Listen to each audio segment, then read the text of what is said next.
Hey folks, welcome back. Really sorry for the long delay. I know a number of people were excited about following along here. Quick recap from the last video, if you didn't see the last video. I was laid up all winter and much of the spring with what turned out to be a couple of herniated discs in my back. So my winter and spring was full of trips to emergency and the doctor and a neurologist and the whole works. It looks like I'm going to avoid surgery, and I kind of have the green light from my neurologist and my doctor to go back to doing some light work. So here we are. Also from the last video, unfortunately, we are not going to have time this construction season on account of this big delay. We're not going to have time this construction season to cut the entire frame for my woodworking shop and put it up this year. And I don't want to leave the building, not completely enclosed for the winter time. I want to have it buttoned down for the winter. So, as I said in the last video though, what we are going to do is we are going to go ahead and try and take advantage of this season as much as we possibly can. So we're going to put up a much simpler building, a building we always planned on putting up anyway. It's basically just going to be a machine shed. It's going to be a place to store the tractor and the yellow log loader machine.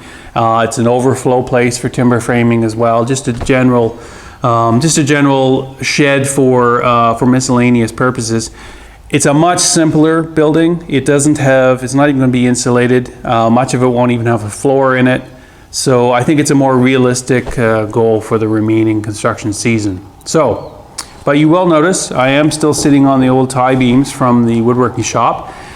And these are big, they're hard to move around. So I think while I have these things up here on the sawhorses, I am actually going to cut the joinery for these timbers. And of course you folks will follow along. And so then when I move them, that'll be the last time I have to move them. And then once these are done and out of the way, we'll haul in the timbers for the machine shop, and we'll get going on those. So the first thing I want to do before I get into talking about layout and actually doing the layout on these, I want to clean these up by planing them, and my faithful assistant Rihanna is going to help me out with that.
Some of you eagle-eyed folks had noticed this in the background in other videos and asked me about it. This is a big General number 4 blower. It's actually really a Poitras model, which is a Quebec company. They bought the rights and the molds for it from Poitras, and General Canada kept producing it. It is ultimately going to be one of the sawdust chip management systems I have for my woodworking shop. But I have it now, so I'm going to use it to try and control the amount of chips and sawdust that gets lying around on the floor in this little shop, because I do share this space with somebody else, so I kind of want to make sure it doesn't get too dusty. You'll notice on the inlet side it's choked right down to a 5-inch. Obviously it won't be that way when it's established in my shop, but the only flex hose I have right now is 5-inch diameter stuff. So I'll choke it down to that to give Rihanna something to hold on to as she's helping to collect the chips.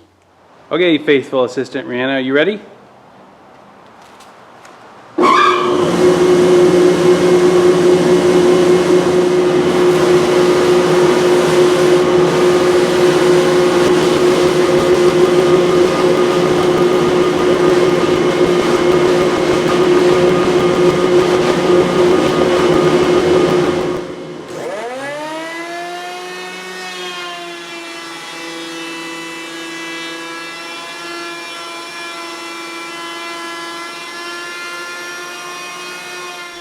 You notice I'm going pretty slowly here on this first pass, primarily because, well, we're still getting the bugs worked out of our little system there, but also I'm not left-handed, so it was really awkward for me. But the main thing is this beam is actually only about 1/8 of an inch narrower than the maximum cut width of the planer. Now in this case it didn't really matter that much because it was crowned and I wasn't going right to the edge, but I was being careful not to skew it even a tiny bit for fear of getting a little section of it that wasn't planed. Now this machine actually does have a dust collection port adapter for it, and I own it. The problem is it's an odd sort of metric size and I don't have the hose for it.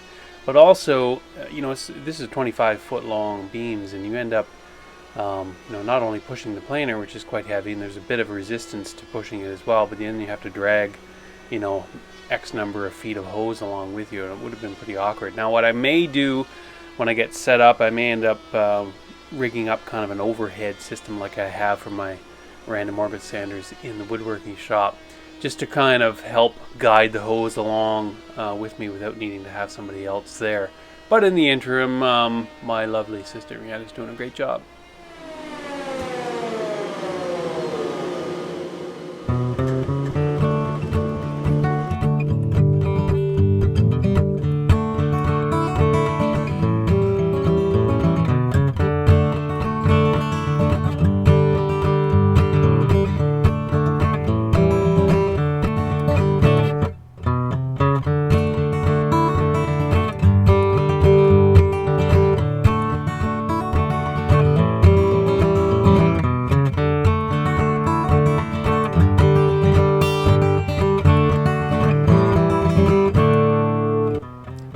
Once we had a bit of a system worked out, it didn't take very long at all. We ended up with all 4 sides of the beam planed, and just when we had it moved out of the way, my assistant got distracted by a visit from Bubbles, the reluctant barn cat, and with that we were done for the day.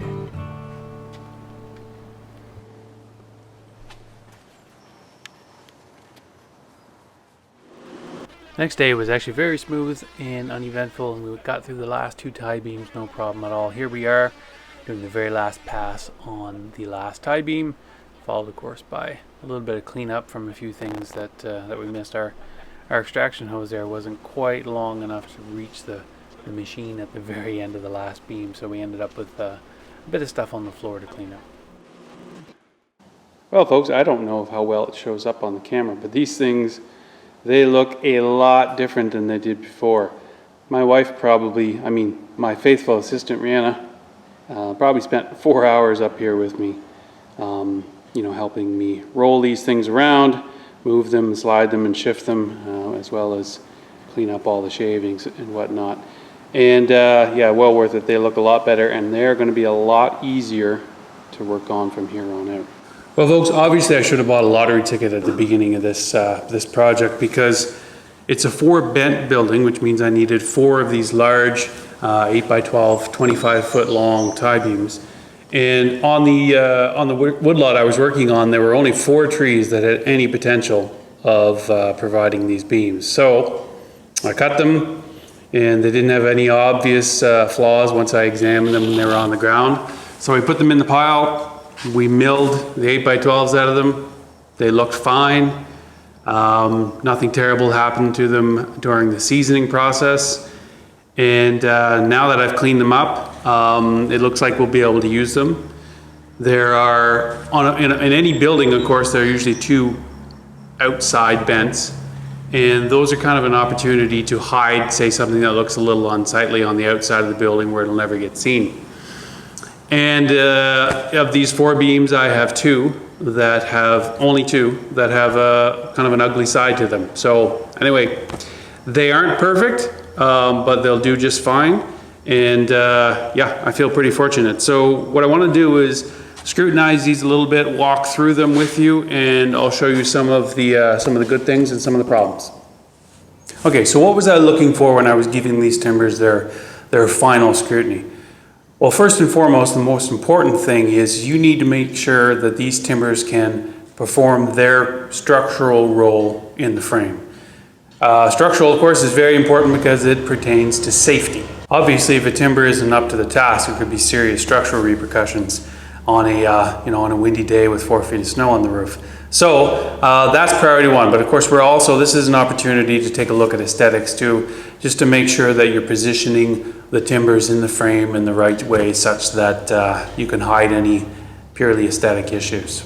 So what types of flaws or features would have structural repercussions in a frame? Well, I'm not going to get into it too much because things like timber and lumber grading are different based on jurisdiction. So I'm not going to get into a lot of details, but obviously, if you have a lot of rot in your timber, that's going to be a big issue. If you have a large cluster of loose knots, that's often a big issue. If you have a tremendous amount of grain run out, that's a big issue. Again, there's a lot to that. I'm going to leave it right there, but depending on what the timber's role is in the frame, all of these different issues may be more or less significant. So let's take a closer look at these ones. Okay, this is the first and I think the biggest issue. This is actually soft. So this is a little rotten section of the tree here. The nice thing about it is it doesn't look like it's going to affect the big tie-beam tenon here, because it doesn't go in there very far. But it doesn't look really nice, and it's obviously not perfect. Now, clearly, if this was a building for a client, and it was a dwelling, obviously this would just be rejected. But I'll just put this face outwards at one of the gable ends of the building, and it'll be just fine. Now, of course, when I get in here and I cut the joinery for the tenon, well, we might have to change our mind on that. But for now, it doesn't look very good. I'm not really happy with it, but I think we'll be okay.